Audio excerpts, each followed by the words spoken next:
Well, good afternoon, Mrs. Banks. So nice to have seen you again.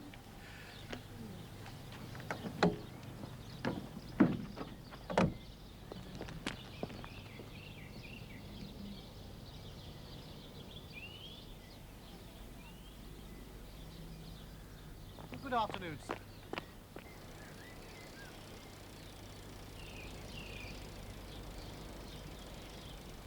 Good afternoon, Father. Good afternoon, Michael.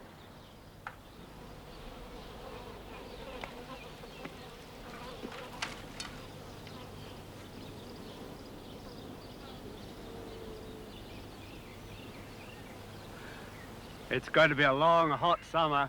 Is that so? Michael? For one moment, Michael, I think I better take the veil. Not a lot of difference, is there? My children are restless. And they're restless, I know. Isn't that wonderful? Dear, dear, dear.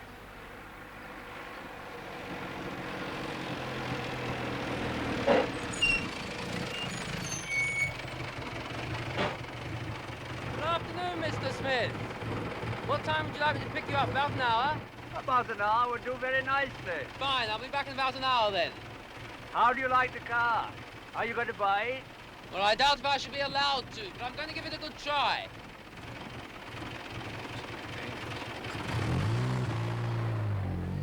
Nice young man. He gives a little thought to an old man's loneliness. Comes round and gives me a game of cribbage.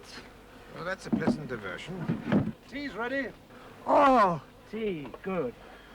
Still stands the clock at 3, and is there strawberry jam still for tea? Didn't someone once say? Why, I don't think that's quite the quotation, Michael, but the sentiment is right.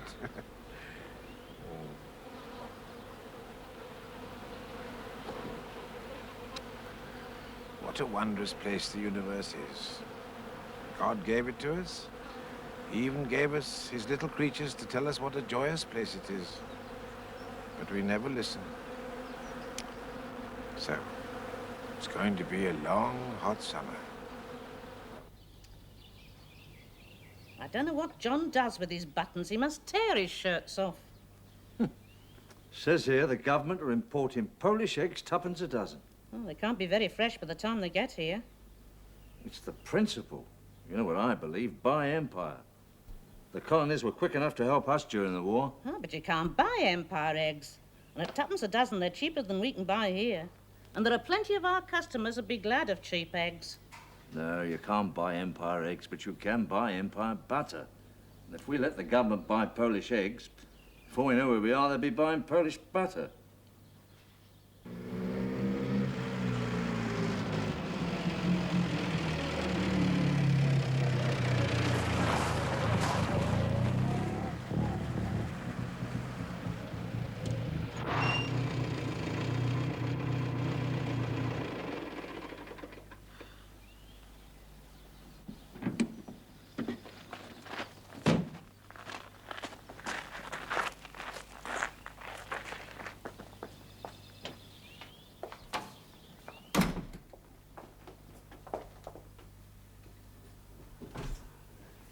Mother, she goes like the wind. Does it? That's how these dealers get you, young fellas. They let you have the model for a week, knowing damn well you want to keep it. Well, you're not. It's going back tomorrow. Now, Dad, let's think about it. Supposing we said it was meant to be both a birthday and Christmas present. There's nothing wrong with the car we have got. Oh, but Father, that is your car. I mean, surely I am old enough to have a car of my own. You can have a car of your own when you work for a living. Now, I wanted to come into the business with you. It wasn't me that was ashamed. Now, you listen to me, John. Your mother and me want something better for you and Opal. We want you to have the profession of a gentleman. The hours we had to work when we were young. 7:30 in the morning till 8 o'clock at night, and only your Sundays off. And it's not much different in the trade now. But it isn't so easy. But to have the profession of a gentleman, you have to be born a gentleman. This isn't America, you know, the land of equal opportunity for all. Look, your mother and me made our own opportunities. Our first shop only took 20 quid a week. And your mother and me lived on it. How many shops we got now, Mother? 12. 12. I appreciate what you're saying, but... Well, you were only doing what your class was expected to do. You want me to do something that my class isn't expected to do. Honestly, have you ever heard of a grocer's son from East Ham becoming a King's Counsel or an Admiral of the Fleet? They wouldn't even give me a commission in the Territorial Army. All I know is you spend far too much money. Oh, Father! I can hardly spend too much money when I hardly have any to spend. I think you might let John have the car. I think he might have what other young men have. We're living in Chisholm now, you know, and it makes him look as if he's a nobody. When we were at East Ham, it didn't matter. All right, John. You can't go on as you are doing. You've always wanted to come into the business. It's the best thing you can do. Father, you don't understand. It's too late for all that now. I've just lost all taste for it. Oh, but John, your father's right. You should think about coming into the business now. Oh, don't worry, Mother. You'll see I'll be a gentleman yet.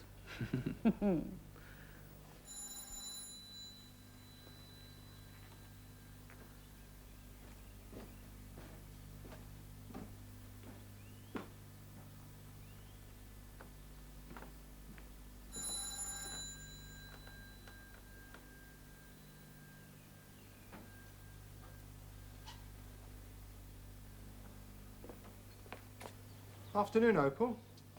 John in? John in? Oh, he's in the drawing room, I think. Is he buying the car? I don't know. You'd better ask him. Thank you very much.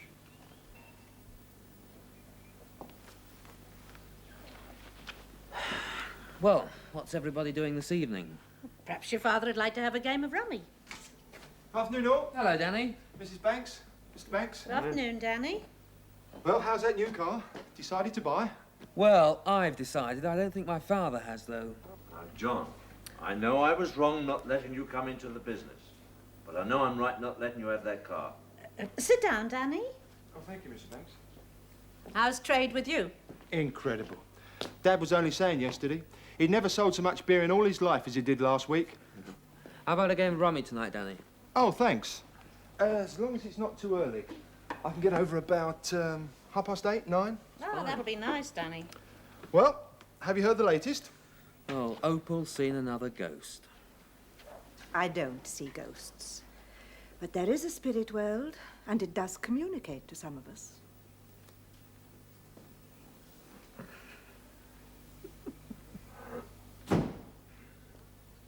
There's a story that Michael Moonshine is in the district. Who's Michael Moonshine? The real-life Bulldog Drummond. Raffles Robin Hood. The most daring jewel thief that ever there was. The Kerensky affair. I remember reading about that. That's right, Mr. Banks. The Grand Duchess Kerensky was cousin to Queen Alexandra and one of the only members of the royal family to survive the Russian Revolution. She had her emeralds stolen whilst actually staying with Queen Alexandra at Sandringham. Yeah, that's it. Sounds a smart fellow. Smart fellow indeed, John. Wherever he went, there was no fingerprints, no footprints. Nobody ever knew who he was. Nobody ever saw him. He just vanished into the night. That's why they called him Michael Moonshine. What started these stories? Well, you know there's been some valuable jewellery stolen in the district recently, Mr. Banks. The police think Michael Moonshine's turned up. Well, if you ask me who it is, it's that secretary of Sir Leopold Pullman's. I saw him this afternoon. He looks quite wicked. Oh, now, Mother, that's prejudice, and you know it. You know perfectly well you wanted me to be Sir Leopold's secretary. But I didn't have the class, you see. What about that chap staying up at Smith's farm? Well, he says he's there to study bee culture. Seems a strange sort of a hobby for a chap like him. You're going up to the farm, aren't you, John? Yes, I'm taking the old boy to see his sister. Well, you can drop me off. I'll have a chat with our friend.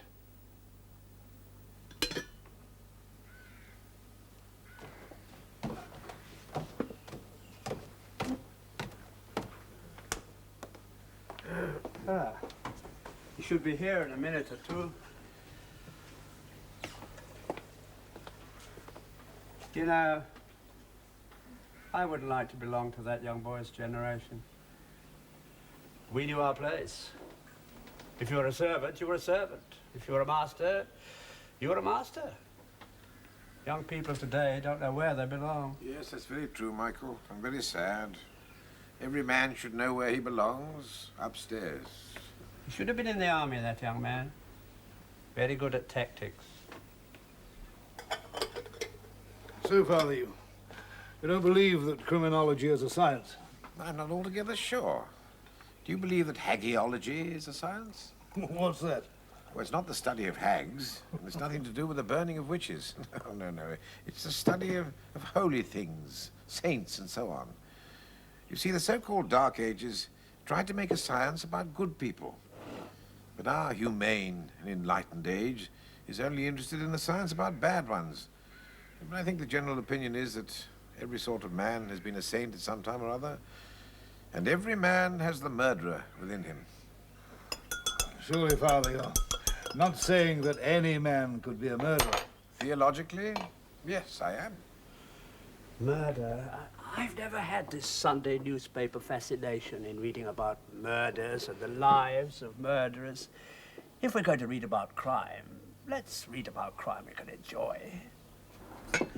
You know, you're quite wrong, Father, when you say that every man could be a murderer. Oh? No, first, all killing can be divided into the rational and irrational. Well, let's take the irrational first. There's such a thing as homicidal mania, or love of butchery in the abstract. There's the murder of revenge. A woman may kill a man who has left her for another. There's the murder of jealousy. A lover may kill a rival. Yes, and your rational murders? A man may kill another to obtain what he possesses. In other words, greed. He may kill for political power. I think Father Brown's right. Now, you will admit that I'm a mild man. Yet there was an occasion when I nearly killed a man.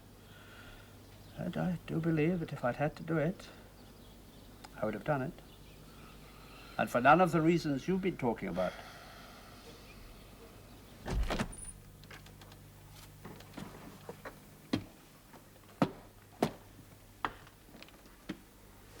Lady Pullman, may I remind you, you've invited Father Brown to dinner tonight? Yes, I know, Barnard.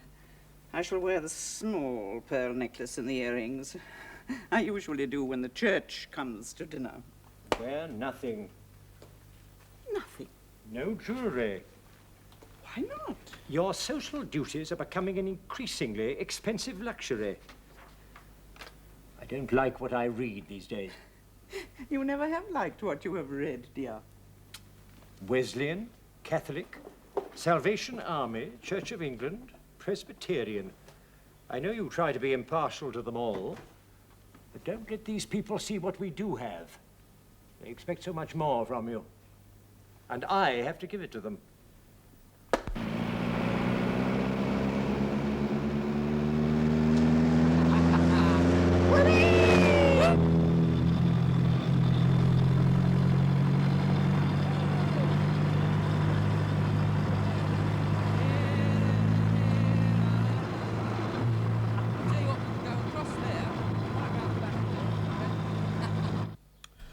Oh, yes. I had my problems in my youth. I knew my place in society. I was born on the fashionable side of Belgrave Square. Unfortunately, my father was a gambler. Oh, yes, I had my place in society, but not the money to keep it up. Oh, yes, that'll be the boy now. So don't worry about the farm, Michael. I'll look after everything. Well, I wish you a very pleasant visit to your sister, Michael. Thank you, Father. Thank you. Here we are. Mr. Smith, ready? Yes, I'm quite Jolly ready. good. Oh, good afternoon, Daniel. Good afternoon, Mr. Smith. Father Brown, I think we have met. Yes, indeed. I see you've been enjoying the pleasures of modern locomotion. I wish I could afford the same. It's a fine thing, this car. Oh, if it could fly, it would fly like a bird. Ah, now that's something I would love to do. Go up in one of those airplanes. Well, I'll take you, Mr. Smith. We'll go to Croydon, shall we, and have one of those see London from the air excursions. Don't drive Mr. Smith too fast, young man. This looks like a very fast car to me. Oh. No, Father. You know very well I've often enjoyed a ride in a fast car. At least as fast as they were in those days. Right, all ready. Here we go, then. Let's go.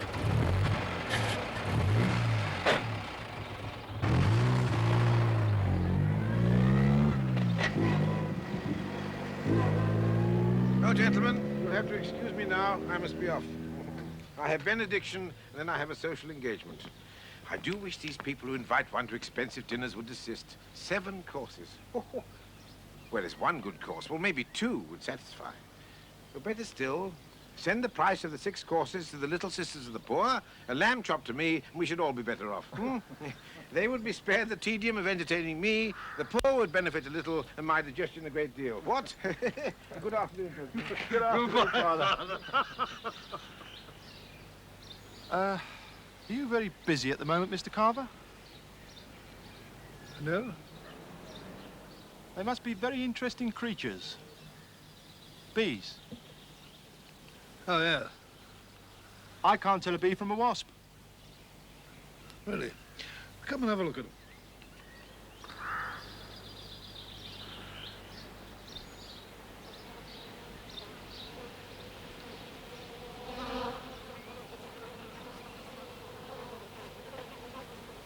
But, don't you find it a quiet sort of hobby? Perhaps I've known more exciting days, and a little peace and quiet is to be enjoyed.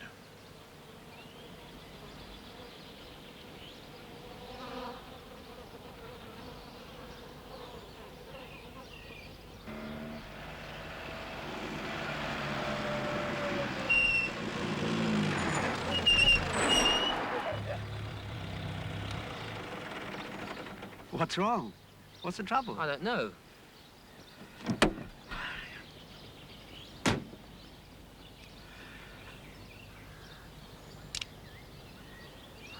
What is it? Young man.